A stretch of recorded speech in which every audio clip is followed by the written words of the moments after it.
বিধ্বস্ত ঘরবাড়ি, ধ্বংসস্তূপের নিচে চাপা পড়ে শত শত মানুষের প্রাণহানি। হতাহতদের উদ্ধারের চেষ্টার অন্ত নেই, কিন্তু থামানো যায়নি মৃত্যুর মিছিল। আফগানিস্তানের পূর্বাঞ্চলে আঘাত হানে ৬ মাত্রার ভূমিকম্প। এতেই ধ্বংসস্তূপে পরিণত হয় গোটা অঞ্চল। আহত হয়েছে কয়েক হাজার মানুষ। পাকিস্তান সীমান্তবর্তী কুনান প্রদেশ ও জালালাবাদ এলাকায় এই ভূমিকম্প আঘাত হানে।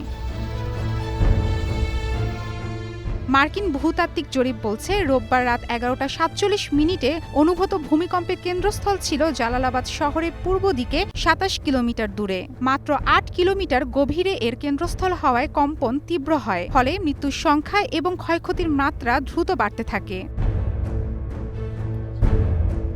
উদ্ধার কাজে তৎপর রয়েছে স্থানীয় বাসিন্দা ও তালেবান সরকারের সেনারা। আহতদের হেলিকপ্টারে করে নেওয়া হচ্ছে হাসপাতালে। ভূমিকম্পে সম্পূর্ণরূপে ধ্বংস হয়ে গেছে কুনান প্রদেশের নুরগাল, সাউকি, চাপাদারা ও মানগি জেলার বহু গ্রাম। ভূমিধসের ফলে রাস্তা বন্ধ হয়ে যাওয়ায় ব্যাহত হচ্ছে উদ্ধার কাজ। ভূমিকম্পের পর আরও দুটো আফটারশক অনুভূত হয়, যেগুলোর মাত্রা ছিল ৫.২ ও ৪.৫। কম্পন অনুভূত হয়েছে পার্শ্ববর্তী পাকিস্তানেও।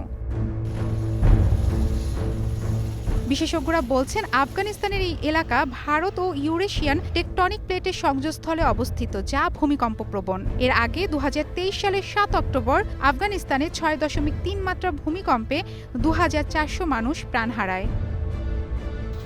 মারফাতুন রুচি, স্টার নিউজ।